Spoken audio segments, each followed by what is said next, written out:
Hello everyone, I am Srijan Bharadwaj and today I am going to take the next topic, which is the final topic of our lesson number 1. It is for the revision purpose, you know very well, and the topic is types of chemical reactions. Revision के point of view से 3 videos start में plan किए गए थे, but I think एक video मैं आपसे और शेयर करूंगा and in that video I will take only the board questions. तो आज के वीडियो को शुरू करने से पहले एक बार पहले बता दूं क्या क्या हो चुका है हमारे पास. प्रीवियस 2 वीडियोस में हमने केमिकल रिएक्शन क्या है, उसके कंपोनेंट क्या है, केमिकल काइनेटिक्स क्या होता है, रेट ऑफ केमिकल रिएक्शन क्या है, chemical equations, how to make a chemical equation more informative, and more important thing, characteristics of chemical reactions. ये सब कुछ हमने ऑलरेडी पढ़ लिया है. Now today we have the different topic and that is the type of chemical reactions. So many students make mixing of these two topics, characteristics and types. I have seen in my long experience. B careful student, जब हम characteristic की बात करते हैं तो characteristic का मतलब है how can we identify the reaction has occurred और not. How can we identify either a reaction has occurred और नॉट. मतलब वहां पर आपको कोई कलर चेंज दिखाई देता है, आपको कोई गैस निकलते हुए दिखाई दे रही है, आपको कोई टेम्परेचर चेंज दिखाई दिया, किसी तरह के प्रेसिपिटेट बनते हुए दिखाई दिए, तो these are the characteristics. My point is clear. लेकिन जब हम टाइप की बात करते हैं तो टाइप का मतलब ये हुआ कि what actually happens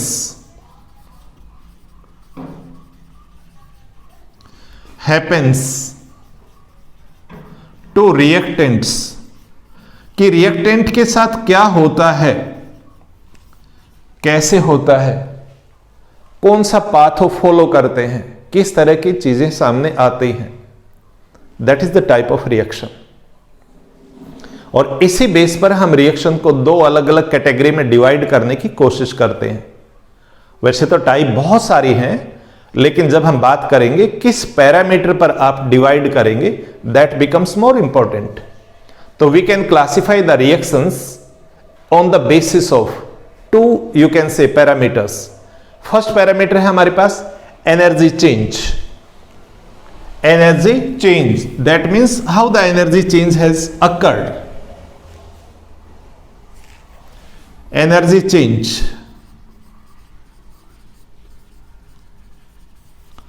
And second हमारे पास होगा that will be on the basis of nature of reaction. Nature of reaction. These 2 main parameters are there. कई बच्चों को ये नहीं पता होता एनर्जी चेंज होता कैसे है. एक्चुअली जब कभी भी रिएक्शंस होते हैं तो every material has its bond energy. Bond energy. For example we can take CH4. when it burns in presence of oxygen, CO2 is formed along with water and lot of heat is given out. इसका meaning ये निकलता है कि जो आपके पास CH4 compound है, it has the 4 bonds with 4 hydrogen atoms and it has a double bond within oxygen atoms. जब भी नया कंपाउंड बनेगा ओरिजिनल बॉन्ड विल ब्रेक, पहले वाले बॉन्ड टूटेंगे, और जब ये बॉन्ड टूटते हैं तो इनमें से एनर्जी बाहर निकलेगी. But at the same time जो नए प्रोडक्ट बनते हैं they will require the energy. अब यहां क्वेश्चन ये आता है कि क्या आपके रिएक्टेंट की एनर्जी ज्यादा थी या आपके प्रोडक्ट को एनर्जी की ज्यादा जरूरत पड़ती है. अगर रिएक्टेंट के पास ज्यादा एनर्जी थी तो अनयूज्ड एनर्जी बच जाती है. ठीक है. और अनयूज्ड एनर्जी फिर किसकी फॉर्म में निकलती है, usually heat and some time light. ये डिपेंड करता है कि हीट की अमाउंट कितनी है. अगर हीट की अमाउंट बहुत ज्यादा हो जाती है तो that takes the form of light. तो एक तो रहेगा आपके पास एनर्जी चेंज. ठीक है. एनर्जी चेंज के बेस पर हम रिएक्शन को 2 कैटेगरी में डिवाइड कर देते हैं. One is called the exothermic reaction, exothermic, and second is called endothermic. आप सभी स्टूडेंट को पता है एक्सोथर्मिक का मतलब क्या होता है? When the heat is given out, जब हीट बाहर निकलेगी. We can take some example. For example, your first activity, magnesium plus oxygen, magnesium oxide plus lot of heat and light. This is one example. But इसको हम simply burning नहीं बोलते हैं, हालांकि लोग कह देते हैं burning of magnesium. It is simply oxidation reaction. Burning के लिए कॉमनली हम कोल को यूज करते हैं, एलपीजी को यूज करते हैं, दूसरे और केमिकल हमारे पास होते हैं, ठीक है. लाइक अगर अपने घर की बात करें तो C4H10 that again combine with and CO2 water and heat is given out. So आप देखेंगे दोनों रिएक्शन में हीट बाहर निकल रही है. That means final temperature is increasing. You can take one more example of respiration. Respiration के case में क्या होगा? जो आपका ग्लूकोज है C6H12O6 that will again require energy, require oxygen, and in this type water plus CO2 plus ATP. इसका meaning ये हुआ कि अब की बार एनर्जी किसी और फॉर्म में निकलाई. तो एनर्जी चाहे हीट की फॉर्म में निकल रही है, एनर्जी चाहे लाइट की फॉर्म में निकलती है, चाहे एटीपी की फॉर्म में निकलती है. ये सभी के सभी जो एग्जाम्पल है हमारे पास, ये सारे एग्जाम्पल क्या है? एक्सोथर्मिक. क्लियर. सेकेंड टाइप आपके पास आता है endothermic. Endothermic means when energy is required, energy is taken from outside. यानी जब प्रोडक्ट को ज्यादा एनर्जी की जरूरत होती है तो टाइप बन जाएगा एंडोथर्मिक. और एंडोथर्मिक में हम आगे भी बात करेंगे. ऑल टाइप ऑफ डीकंपोजिशन, कोई भी डीकंपोजिशन रिएक्शन है आपके पास, every decomposition reaction is endothermic because they require energy. आगे टॉपिक करवाऊंगा दोबारा, आज के ही वीडियो में फिर से आने वाला है. Any type of the reaction like photosynthesis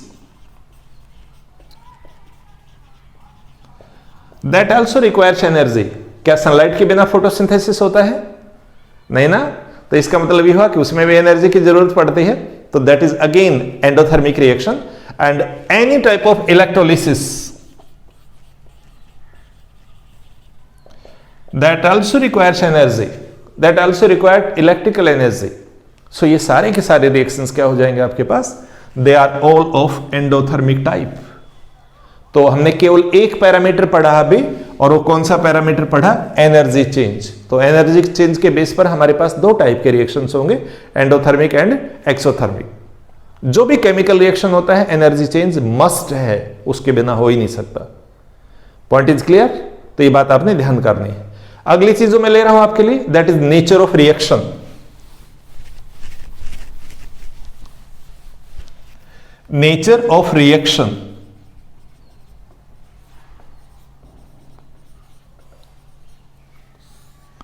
अब देखिए, जब नेचर ऑफ रिएक्शन की बात आएगी तो there can be the various type, बहुत सारी टाइप हो सकती हैं. बट आपकी क्लास की एक लिमिट है, उस लिमिट के हिसाब से मैं बताऊंगा.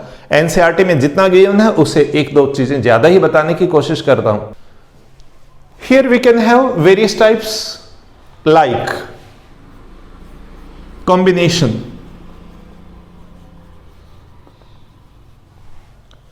That opposite decomposition,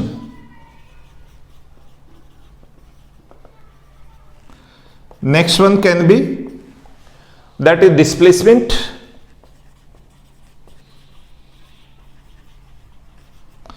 next one is double displacement,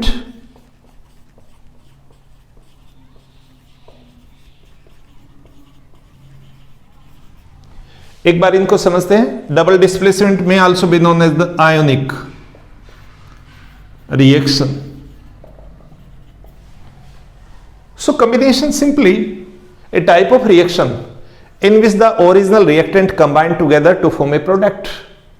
product बनाने के लिए वो कंबाइन कर जाते हैं, और ऐसे केस में हमारे पास कार्बन का combination along with oxygen, that is a perfect example. Simple बहुत बड़ी तीर मारने की जरूरत नहीं है, करेक्ट होना चाहिए, निशाने पर लगना चाहिए। कई बार बच्चे क्या करते हैं, टफ रिएक्शंस लिखने की कोशिश करते हैं and they make mistakes. That is not a good strategy. Keep the thing simple but effective. If you have hydrogen, burning of hydrogen to form water, if you have, you can say calcium oxide, CaO, calcium oxide, that is also called quicklime, along with water it will form CaOH whole twice. So any type of reaction in which you can see there is a single product and more than one reactants are there, that is called combination reaction. Simple, ठीक है। Next हमारे पास है decomposition, जो इसका opposite है। Decomposition हमारे NCERT के हिसाब से 3 टाइप में हम बांट सकते हैं। One is called the thermal decomposition, second is photolytic, and third one is electrolysis. Electrolysis को इलेक्ट्रोलाइटिक भी कह सकते हैं। थर्मल डिकम्पोजिशन का मतलब यह कि जहां हीट की हेल्प से हम ऐसा कर पाते हैं, और अभी रिएक्शन आपने पहले भी देखा है कि अगर आपके पास कैल्शियम कार्बोनेट है CaCO3, उसे आप हीट करिए, it will convert into CaO plus CO2। It is simple decomposition, right. Photolytic, जो सनलाइट का एग्जाम्पल हमारे पास है, और आप सभी को पता होगा आपकी बुक में ये बड़ा इजी सा एक एग्जाम्पल दिया गया है कि अगर आपके पास सिल्वर क्लोराइड है AgCl, if it is put into sunlight, ठीक है, you will get Ag along with chlorine gas। Balance करने के लिए 2 अप्लाई करेंगे दोनों जगह पर। थोड़ा सा जल्दी कर रहा हूं क्योंकि रिवीजन टाइम है, आपने पहले कर रखा है। इलेक्ट्रोलिसिस आपके पास किसी का भी हो सकता है, दैट में बी द वाटर। एक्टिविटी 1.7 देखेंगे एनसीईआरटी में, बहुत डिटेल लिखा हुआ है, और उससे मल्टीपल क्वेश्चंस पूछे जाते हैं कि इस प्रोसेस का नाम क्या है, इसमें हाइड्रोजन का रेशो कितना आता है, ऑक्सीजन का रेशो कितना आता है, हाइड्रोजन एनोड पर आएगा या ऑक्सीजन एनोड पर आएगा, ठीक है। और एक क्वेश्चन आता है कि अगर उसमें एसिड नहीं ऐड किया जाए तो क्या होगा। ये बोर्ड का एक आया हुआ क्वेश्चन आपसे शेयर कर रहा हूं। तो अगर एसिड नहीं डालेंगे तो आपका वाटर कंडक्टर नहीं बनेगा, क्योंकि प्योर वाटर में करंट ही फ्लो नहीं करता है, तो इस बात का ध्यान कर लेंगे। So that is electrolysis. Next one is displacement. You know very well, बहुत छोटी क्लास से हम पढ़ रहे हैं, displacement means the more reactive element displaces the less reactive element. That type of reaction is called the displacement reaction. आपने reactivity series पढ़ी है, ठीक है, चैप्टर 3 में रिएक्टिविटी सीरीज गिवन है, उसको ध्यान से याद कर लें। एक ट्रिक भी शेयर करने वाला हूं 3rd चैप्टर में दोबारा से, ठीक है। उस ट्रिक को अगर आप याद कर लेंगे तो आपकी डिस्प्लेसमेंट वाली बात कभी भी गलत नहीं हो पाएगी। So if you have zinc plus copper sulfate solution, you will get ZnSO4 and Cu will be displaced। Cu बाहर निकल जाएगा because Cu is less reactive than zinc। और ये केवल मेटल में नहीं होता, ये नॉन मेटल में भी होता है, ठीक है। जैसे हमारे पास मेटल्स होते हैं, एसिड में हाइड्रोजन को डिस्प्लेस कर देते हैं, that is again A displacement reaction, ठीक है। तो ये बात आप बच्चों ने ध्यान करनी। डबल डिस्प्लेसमेंट थोड़ा सा लंबे रिएक्शंस होते हैं and sometimes student make mistakes. Double displacement को आयोनिक रिएक्शंस भी कहा जाता है, because in these reactions ions get exchange, ion अदल बदल होते हैं, ठीक है। There are many examples in our NCERT book, we can use those examples ionic के लिए या डबल डिस्प्लेसमेंट के लिए। अब देखिए आपकी बुक में एक एक्टिविटी है 1.2, जहां पर लिखा गया है कि जो आपके पास लेड नाइट्रेट है, that reacts with potassium iodide, and in that case we get a product. हमें एक प्रोडक्ट मिलता है वहां पर, और वो लेड नाइट्रेट को आप कैसे लिखेंगे, लेड नाइट्रेट लिखा जाएगा PbNO3 whole twice. It reacts with potassium iodide, both are in aqueous form. Aqueous form का मतलब होता है साल्ट को जब आप वाटर में डिजोल्व कर देते हैं, तो here this potassium is more reactive than lead, तो उसको डिस्प्लेस करेगा। लेकिन एक्चुअल में क्या होता है कि पोटेशियम पॉजिटिव आयन बनाता है और आयोडीन आपका नेगेटिव आयन बनाता है। यहां पर लेड आपका पॉजिटिव आयन बनाता है और नाइट्रेट है दैट नेगेटिव आयन बनाता है। तो ये आयन का एक्सचेंज भी होता है, इसलिए सेम रिएक्शन को हम आयोनिक रिएक्शन भी कह सकते हैं और डबल डिस्प्लेसमेंट रिएक्शन भी कह सकते हैं। Result will be lead iodide yellow precipitate बनेंगे। इसमें आपको यह भी याद रखना है कि येलो कलर के प्रेसिपिटेट बनते हैं और साथ में KNO3 बनेगा। KNO3 वाटर में सोल्यूबल होता है तो एक्वस फॉर्म हो जाएगी। ठीक है, क्लियर, ये बात ध्यान करनी। सेकेंड रिएक्शन आप देख सकते हैं आपकी बुक के अंदर एनसीईआरटी में, that is about the barium sulphate. आपके पास एक मटेरियल होता है जो उस रिएक्शन में एक प्रोडक्ट की फॉर्म में सामने आएगा। तो इनिशियली साल्ट लेते हैं हम बेरियम क्लोराइड, साथ में हमारे पास दूसरा कंपाउंड होता है Na2SO4, it is called sodium sulphate. Both are taken in aqueous form और यहां पर सोडियम और barium they will exchange each other.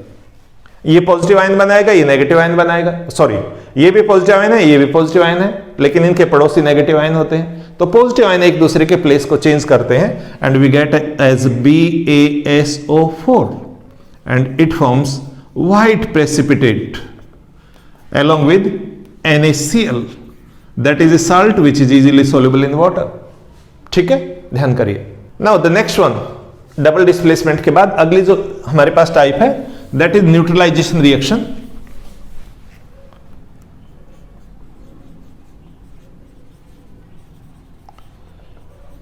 And it is one of the easiest, सबसे इजी है ये। When an acid react with a base that forms salt plus water। क्या ऐसा ही होता है या कोई और भी हो सकता है, बताइए अगर आपको कुछ याद आ रहा हो तो। क्या एसिड और बेस ही होता है या कुछ और भी हो सकता है? That can be the basic oxide plus acid, again you will get the salt plus water. इसका अपोजिट हो सकता है acidic oxide plus base, again the same result.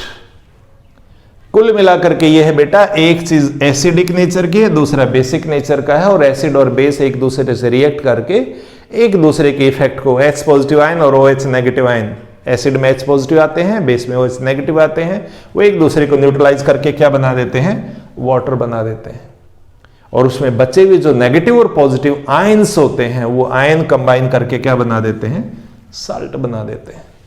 ये आप लोग बहुत पहले से जानते हो, सो इसमें ज्यादा मैं आपका समय नहीं लेना चाहता।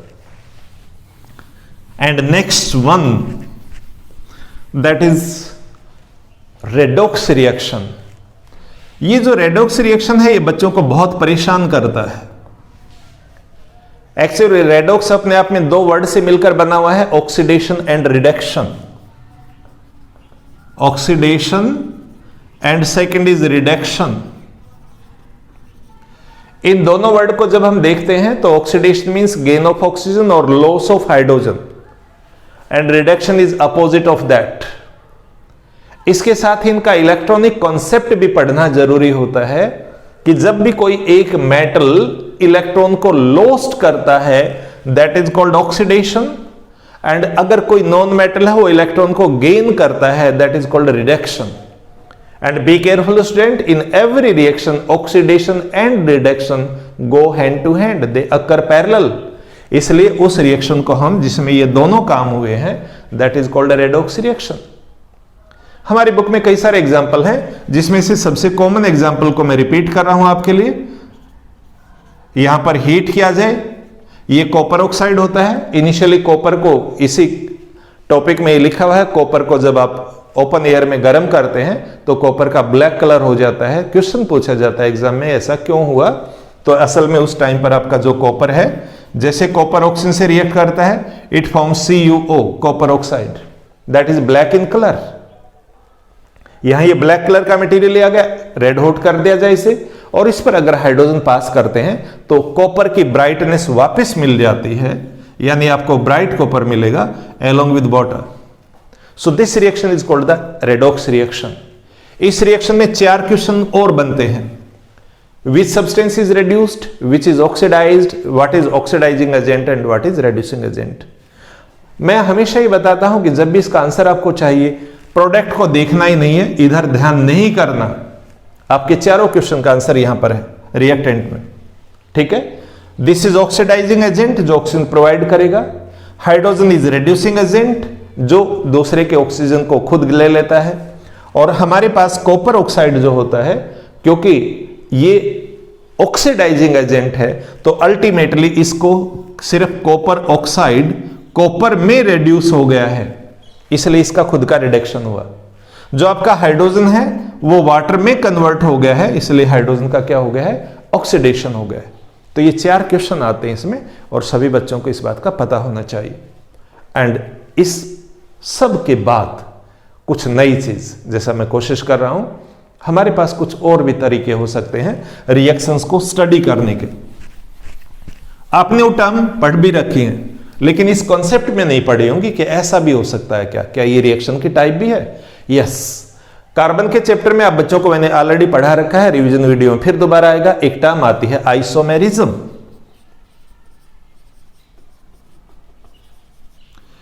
आइसोमेरिज्म का मतलब हम वहां ये समझते हैं कि isomerism is the phenomena in which there are different organic compounds which are having same molecular formula. इस बात के बारे में 1828 में, आप सभी को याद होगा 1828, that is a historic year, जिस ईयर में जो हमारे पास एक वाइटल फोर्स थ्योरी कही जाती थी, vital force theory, this theory was discarded by a German chemist Friedrich Wohler. Friedrich Wohler थे, जर्मन केमिस्ट थे। He was preparing some another chemical. उन्होंने प्रिपेयर किया था NH4CNO। It is called ammonium cyanate. NH4CNO, ammonium cyanate. ये prepare करके उन्होंने इस साइनेट को दोबारा से गर्म कर दिया, एंड ही वॉज सरप्राइज्ड कि ammonium cyanate converted into NH2CONH2, that is called urea. अब देखिए, अगर बेसिकली फार्मूला देखेंगे तो NH4, there are 2 nitrogen atoms, 1 2 nitrogen atom, there is single carbon, single carbon, single oxygen, single oxygen, 4 hydrogen है, 4 hydrogen यहां पर है। This process is called isomerism, and this type of reactions in which same compound, ठीक है, which has this type of formula, that changes into its structure, and as a result new compound is formed. This process is called isomerism. It is another type of chemical reactions, right? Next type हमारे पास आती है, that is again आपने सुना हुआ है, बहुत बार सुना हुआ है, बचपन से सुन रहे हैं। You have heard a word polythene, और पॉलीथीन जो वर्ड होता है वो आता है पॉलीमेराइजेशन।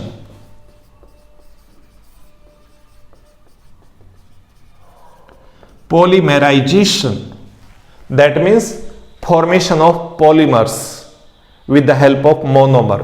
मोनोमर का मतलब होता है एक छोटी यूनिट, जैसे हम अपना हाउस बनाते हैं। आप सभी बच्चों ने देखा होगा, घर बनाते हैं तो घर में छोटी छोटी ब्रिक हम यूज करते हैं, लेकिन उन्हीं ब्रिक को लगातार जब आप कंबाइन करते हैं तो you can make a big building. In the same way, so many times small molecule can join together. For example CH2, double bond CH2, ये C2H4 बन गया। C2H4 कार्बन के चैप्टर में आपने याद किया होगा, बताइए क्या नाम होता है इसका? C2H4, that is ethene. अब इथीन के अगर कई सारे मॉलिक्यूल ले लें तो उसके आगे N लगा देते हैं हम, मैनी मॉलिक्यूल हो गए। ये बिल्कुल वैसा ही है जैसे hydrogen and hydrogen, they convert into H2, या यू कैन से 2H कन्वर्ट इनटू H2। तो यहां पर संख्या यहां पर है, यहां नीचे आ गया, नीचे आते ही वो मॉलिक्यूल की फॉर्म बना देता है। यहां नंबर को बताएगा 2 हाइड्रोजन एटम, लेकिन यहां पर 2 बताता है कि these atoms are now present in a molecule. तो इसका पॉलीमेराइजेशन मेथड होगा, पॉलीमेराइजेशन प्रोसेस चलेगा।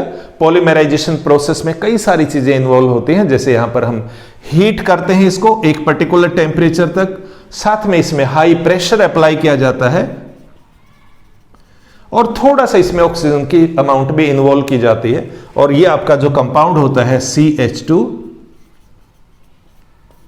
ये इसमें कन्वर्ट हो जाएगा। It is a long chain. ध्यान करिए, हमारे पास जो मॉलिक्यूल था अब वो अपनी फॉर्म चेंज कर लेता है. This type of process is called polymerisation reaction, right. And last one, that is the reversible.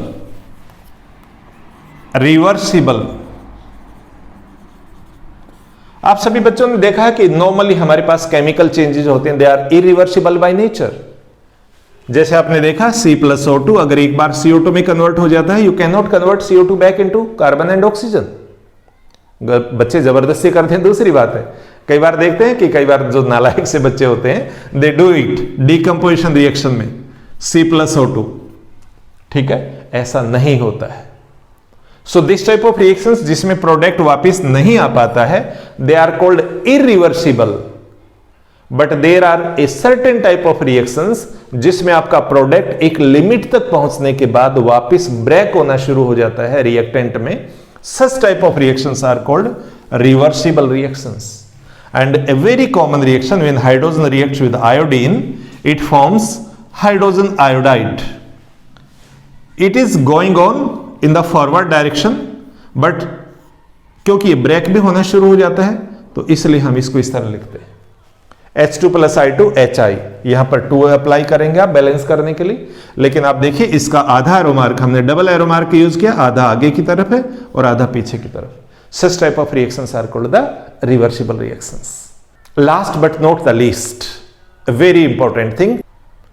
So we can study corrosion and rancidity.